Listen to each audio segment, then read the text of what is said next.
پارہ نمبر 1۔ اعوذ باللہ من الشیطان الرجیم۔ پناہ مانگتا ہوں میں اللہ کی شیطان مردود سے۔ بسم اللہ الرحمن الرحیم۔ شروع نام سے اللہ کے جو بڑا مہربان نہایت رحم کرنے والا ہے۔ قل ان كانت لكم الدار الآخرة عند الله خالصة من دون الناس فتمنوا الموت ان كنتم صادقين۔ ان سے کہو کہ اگر سارے انسانوں میں دار آخرت فقط تمہارے لیے ہے اور تم اپنے دعوے میں سچے ہو تو موت کی تمنا کرو۔ مختصر تفسیر۔ تمنائے موت اللہ کی محبت اور آخرت پر ایمان کا بہترین نمونہ ہے۔ موت در حقیقت لقائے الہی اور حصول آخرت کا ذریعہ ہے۔ اب اگر کوئی واقعی اللہ کا دوست ہے تو وہاں تک پہنچنے کے لیے خودکشی نہیں کر سکتا، لیکن آرزوئے موت ضرور کرے گا کہ خودکشی محبوب کی مرضی کے خلاف ہے اور اس راستے سے محبوب کی ملاقات نہیں ہو سکتی۔ یہی حال آخرت پر ایمان کا ہے کہ موت وہاں تک پہنچنے کا بہترین ذریعہ ہے۔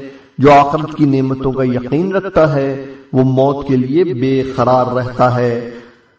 خوفزدہ وہ رہتے ہیں جنہیں انجام خیر کا یقین نہیں ہوتا۔ یہودی دعوے دار تھے کہ آخرت ان کا حصہ ہے تو تمنائے موت کیوں نہیں کرتے تھے۔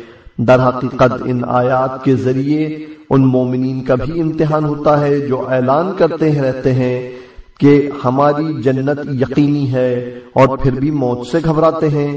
ایسے انسان کو ہر وقت موت کے لیے تیار رہنا چاہیے بلکہ اس کی آرزو کرتے رہنا چاہیے۔ وَلَن يَتَمَنَّوْهُ أَبَدًا بِمَا قَدَّمَتْ أَيْدِيهِمْ وَاللَّهُ عَلِيمٌ بِالظَّالِمِينَ۔ اور یہ اپنے پچھلے اعمال کی بنا پر ہرگز موت کی تمنا نہیں کریں گے کہ خدا ظالموں کے حالات سے خوب واقف ہے۔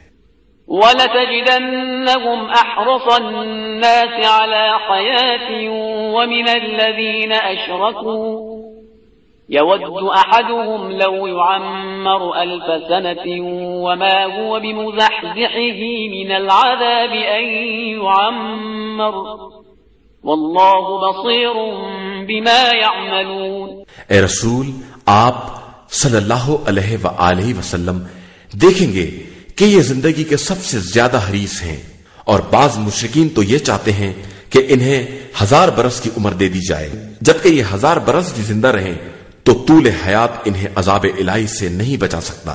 اللہ ان کے اعمال کو خوب دیکھ رہا ہے۔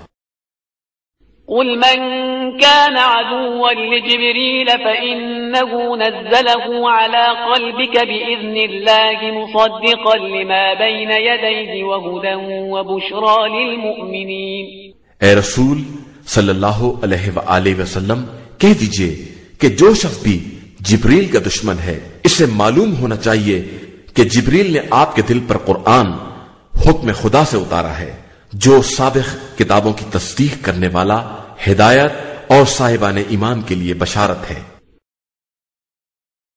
مختصر تفسیر۔ جبرائیل امین نے کوہ طور کو بلند کیا تھا اور وہی قرآن مجید بھی لے کر آئے تو یہودی ان کے دشمن ہو گئے۔ قرآن مجید نے اس سلسلے میں ایک مستقل معیار بنا دیا کہ جو شخص بھی دوسرے کا پیغام پہنچاتا ہے اس کا اصل دشمن صاحب پیغام ہوتا ہے۔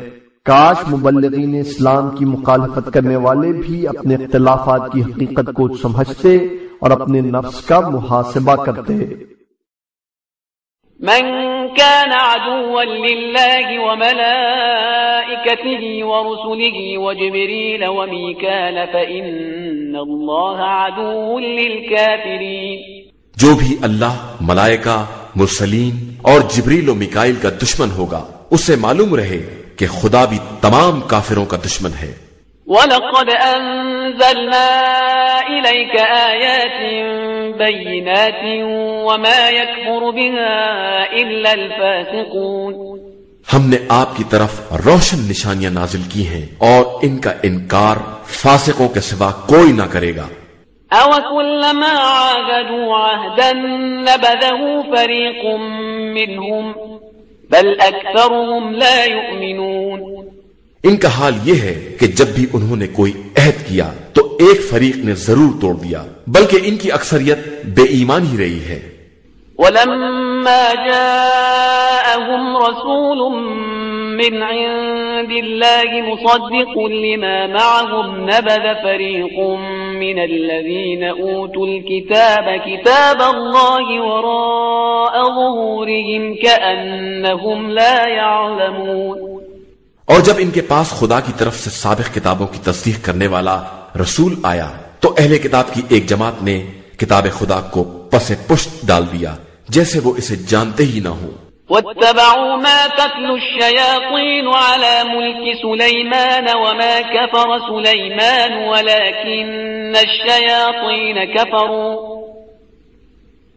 ولكن الشياطين كفروا يعلمون الناس السحر وما أنزل على الملكين ببابل هاروت وماروت وما يعلمان من أحد حتى يقولا إنما نحن فتنة فلا تكفر فيتعلمون منهما ما يفرقون به بين المرء وزوجه وما هم بضارين به من أحد إلا بإذن الله ويتعلمون ما يضرهم ولا ينفعهم ولقد علموا لمن اشتراه ما له في الآخرة من خلاق وَلَبِئْسَ مَا شَرَوْا بِهِ أَنفُسَهُمْ لَوْ كَانُوا يَعْلَمُونَ۔ اور ان باتوں کا اتباع شروع کر دیا جو شیاطین سلیمان کی سلطنت پر چبا کرتے تھے، حالانکہ سلیمان کافر نہیں تھے، کافر یہ شیاطین تھے جو لوگوں کو جادو کی تعلیم دیتے تھے۔ اور پھر جو کچھ دو فرشتوں ہاروت و ماروت پر بابل میں نازل ہوا ہے وہ اس کی بھی تعلیم اس وقت تک نہیں دیتے تھے جب تک یہ کہہ نہیں دیتے تھے کہ ہم ذریعہ امتحان ہیں، خبردار تم کافر نہ ہو جانا۔ لیکن وہ لوگ ان سے وہ باتیں سیکھتے تھے جس سے میاں بیوی کے درمیان جھگڑا کرا دیں، حالانکہ اذن خدا کے بغیر وہ کسی کو نقصان نہیں پہنچا سکتے۔ یہ ان سے وہ سب کچھ سیکھتے تھے جو ان کے لیے مضر تھا اور اس کا کوئی فائدہ نہیں تھا۔ یہ خوب جانتے تھے کہ جو بھی ان چیزوں کو خریدے گا اس کا آخرت میں کوئی حصہ نہ ہوگا۔ انہوں نے اپنے نفس کا بہت برا سودا کیا ہے اگر یہ کچھ جانتے اور سمجھتے ہوں۔ مختصر تفسیر۔ جناب سلیمان علیہ السلام کے بعد شیاطین نے کچھ جادو کے کاغذات بنا کر ان کے تخت کے نیچے دفن کر دیے اور بعد میں مجمع عام میں نکال کر لوگوں کو دکھلایا کہ سلیمان علیہ السلام اسی جادو کے زور پر مخلوقات پر حکومت کیا کرتے تھے اور قوم کے احمق افراد ان کے چکروں میں آ گئے۔ یہی صورتحال بعینہ ہی رسول اکرم صلی اللہ علیہ وآلہ وسلم کی وفات کے بعد روایات وضع کرنے والوں کی تھی کہ خود اپنی ساختہ روایات کو رسول اکرم صلی اللہ علیہ وآلہ وسلم کی طرف منسوب کر کے عوام کو دھوکہ دینے لگے اور نبی اکرم کے خلاف نبی کے نام پر محاذ قائم کرنے لگے۔ حضرت نوح علیہ السلام کے بعد جادوگری کا دورہ شروع ہوا تو خدا نے دو فرشتوں کو اس وقت کے نبی کے پاس بھیج دیا کہ ان کے جادو کا توڑ تعلیم کریں۔ انہوں نے یہ کام شروع کیا تو لوگوں نے توڑ کے نام پر کچھ سیکھ کر اس سے فساد کا کام شروع کر دیا۔ یہ امت اسلامیہ کا دوسرا طریقہ کار ہے کہ بعض لوگ نبی کے نام پر تعلیمات گڑھتے ہیں اور بعض صحیح تعلیمات کو غلط طور پر استعمال کرتے ہیں۔ قرآن مجید نے دونوں طریقوں کو قابل مذمت قرار دیا ہے اور اسے یہودی کردار سے تعبیر کیا ہے۔ ابن سبا یہودیوں کے کردار کا ڈھنڈورا پیٹنے والے غور کریں کہ امت میں یہ کردار کہاں پیدا ہوا اور ابن سبا کی ذہنی اولاد کہاں کہاں پائی جاتی ہے۔ وَلَوْ أَنَّهُمْ آمَنُوا وَاتَّقَوْا لَمَثُوبَةٌ مِّنْ عِندِ اللَّهِ خَيْرٌ لَوْ كَانُوا يَعْلَمُونَ۔ اگر یہ لوگ ایمان لے آتے اور متقی بن جاتے تو خدائی ثواب بہت بہتر تھا اگر ان کی سمجھ میں آ جاتا۔ يا أيها الذين آمنوا لا تقولوا راعنا وقولوا انظرنا واسمعوا وللكافرين عذاب أليم. ایمان والو، رانا نہ کہا کرو، انظرنا کہا کرو اور غور سے سنا کرو، اور یاد رکھو کہ کافرین کے لیے بڑا دردناک عذاب ہے. مختصر تفسیر. مسلمان جب آیات کو فی الفور نہیں سمجھ پاتے تھے تو گزارش کرتے تھے کہ سرکار ہماری رعایت کریں، اور اس کے لیے رعنا کا لفظ استعمال کرتے تھے جس کے معنی ہمارے چرواہے کے بھی ہوتے ہیں. یہودیوں نے اس طریقے کو غنیمت سمجھا. پیغمبر اکرم صلی اللہ علیہ وآلہ وسلم کو اسی خطاب سے مخاطب کرنے لگے. پروردگار عالم نے مسلمانوں کا لہجہ بدلوا دیا کہ یہودی فائدہ نہ اٹھا سکیں. اس انداز سے اسلام کی سیاسی حکمت عملی کا اندازہ کیا جا سکتا ہے کہ دشمن جس طریقہ کار سے فائدہ اٹھانے لگے اس سے مصلحت اسلام کے مطابق تبدیل کر دیا جائے اور انہیں استحصال کا موقع نہ دیا جائے. ما يود الذين كفروا من أهل الكتاب ولا المشركين أن ينزل عليكم من خير من ربكم والله يختص برحمته من يشاء والله ذو الفضل العظيم.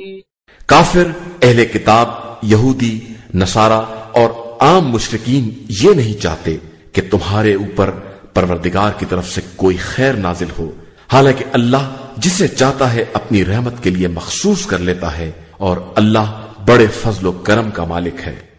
مختصر تفسیر. کافروں کا عام مزاج یہ ہے کہ اپنے علاوہ کسی کو صاحب خیر دیکھنا ہی نہیں چاہتے، اور ان کا مقصد یہ ہے کہ ان کے علاوہ کسی کو کوئی شرف حاصل نہ ہونے پائے.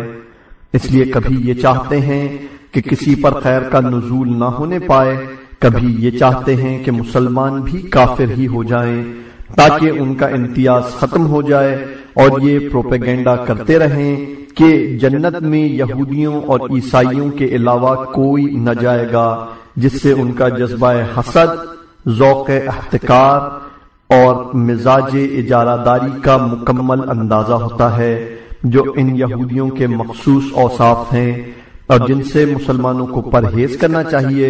مسلمانوں کے پاس ان خیالات کے مقابلے میں 3 چیزیں ہیں: نماز قائم کریں، راہ خدا میں انفاق کریں، اور خلوص سے دل کے ساتھ اپنا رخ پروردگار کی طرف موڑ دیں تاکہ بندگی، اخلاص اور انفاق کے نتیجے میں اس جنت کے حقدار ہو جائیں جس پر یہودیوں اور عیسائی اجارہ داری کرنا چاہتے ہیں. ما ننسخ من آية أو ننسها نأت بخير منها أو مثلها ألم تعلم أن الله على كل شيء قدير. اور اے رسول صلی اللہ علیہ وآلہ وسلم، ہم جب بھی کسی آیت کو منسوخ کرتے ہیں یا دلوں سے محو کر دیتے ہیں تو اس سے بہتر یا اس کی جیسی آیت ضرور لے آتے ہیں. مختصر تفسیر. یہودی اسلام کی ہر بات پر اعتراض کرنے کے منتظر رہتے تھے، چنانچہ آیات الہیہ کو منسوخ ہوتا دیکھ کر یہ سوال اٹھا دیا کہ آیت واضح تھی تو منسوخ کیوں ہوئی اور غلط تھی تو آئی کیوں تھی، اور اسی دلیل سے حضرت موسیٰ علیہ السلام کی شریعت پر اڑے رہے. رب العالمین نے اپنی قدرت کا حوالہ دے کر بتایا کہ ہمارے پاس آیات، احکام اور شریعت کی کمی نہیں ہے. ہم مصالح کے اعتبار سے احکام نازل بھی کرتے ہیں اور بدل بھی دیتے ہیں، اور بدل کر پہلے سے خراب نہیں لاتے بلکہ حالات یکساں رہتے ہیں تو صرف ظاہری تبدیلی کرتے ہیں، ورنہ اس سے بہتر لے آتے ہیں. پروردگار نے ایک ہی رہنما کو شیطان کے مقابلے میں طویل ترین عمر دینے کے بجائے مسلسل رہنما بھیجے تو اس کے پیچھے بھی یہی فلسفہ کام کر رہا تھا. جب قوم ایک سے بدظن ہو جائے یا زیادہ دیکھنے کی بنا پر اس کا وقار کم ہو جائے تو اس کو ہٹا کر دوسروں کو شامل کر لیا جائے جو اس کا مثل یا اس سے بہتر ہو. اس سے نہ سابق رہنما کی کمزوری کا احساس ہوتا ہے اور نہ اپنے تقرر کی غلطی کا. یہ صرف مصالح کا تغیر ہے جس کے زیر اثر رہنما کو بھی بدل دیا جاتا ہے۔ کیا تم نہیں جانتے کہ اللہ ہر شے پر قادر ہے؟ ألم تعلم أن الله له ملك السماوات والأرض وما لكم من دون الله من ولي ولا نصير؟ کیا تم نہیں جانتے کہ آسمان و زمین کی حکومت صرف اللہ کے لیے ہے اور اس کے علاوہ کوئی سرپرست ہے نہ مددگار؟ أم تريدون أن تسألوا رسولكم كما سئل موسى من قبل ومن يتبدل الكفر بالإيمان فقد ضل سواء السبيل۔ اے لوگو، کیا تم یہ چاہتے ہو کہ اپنے رسول سے ایسا ہی مطالبہ کرو جیسا کہ موسیٰ سے کیا گیا تھا؟ تو یاد رکھو کہ جس نے ایمان کو کفر سے بدل لیا وہ بدترین راستے پر گمراہ ہو گیا ہے۔ وَدَّ كَثِيرٌ مِّنْ أَهْلِ الْكِتَابِ لَوْ يَرُدُّونَكُم مِّن بَعْدِ إِيمَانِكُمْ كُفَّارًا حَسَدًا مِّنْ عِندِ أَنفُسِهِم مِّن بَعْدِ مَا تَبَيَّنَ لَهُمُ الْحَقُّ فَاعْفُوا وَاصْفَحُوا حَتَّى يَأْتِيَ اللَّهُ بِأَمْرِهِ إِنَّ اللَّهَ عَلَى كُلِّ شَيْءٍ قَدِيرٌ۔ بہت سے اہل کتاب یہ چاہتے ہیں کہ تمہیں بھی ایمان کے بعد کافر بنا لیں، وہ تم سے حسد رکھتے ہیں اور ورنہ حق ان پر بالکل واضح ہے، تو اب تم انہیں معاف کر دو اور ان سے درگزر کرو یہاں تک کہ خدا اپنا کوئی حکم بھیج دے، اور اللہ ہر شے پر قادر ہے۔ وَأَقِيمُوا الصَّلَاةَ وَآتُوا الزَّكَاةَ وَمَا تُقَدِّمُوا لِأَنفُسِكُم مِّنْ خَيْرٍ تَجِدُوهُ عِندَ اللَّهِ إِنَّ اللَّهَ بِمَا تَعْمَلُونَ بَصِيرٌ۔ اور تم نماز قائم کرو اور زکوٰۃ ادا کرو کہ جو کچھ اپنے واسطے پہلے بھیج دو گے سب خدا کے یہاں مل جائے گا، خدا تمہارے اعمال کو خوب دیکھنے والا ہے۔ وَقَالُوا لَن يَدْخُلَ الْجَنَّةَ إِلَّا مَن كَانَ هُودًا أَوْ نَصَارَىٰ تِلْكَ أَمَانِيُّهُمْ قُلْ هَاتُوا بُرْهَانَكُمْ إِن كُنتُمْ صَادِقِينَ۔ یہودی یہ کہتے ہیں کہ جنت میں یہودیوں اور عیسائیوں کے علاوہ کوئی داخل نہ ہوگا، یہ صرف ان کی امیدیں ہیں۔ ان سے کہہ دیجئے کہ اگر تم سچے ہو تو کوئی دلیل لے آؤ۔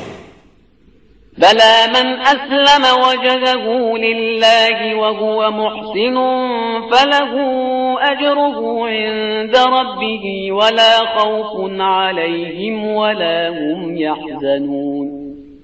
نہیں، جو شخص اپنا رخ خدا کی طرف کر دے گا اور نیک عمل کرے گا اس کے لیے پروردگار کے یہاں اجر ہے اور نہ کوئی خوف ہے نہ حزن۔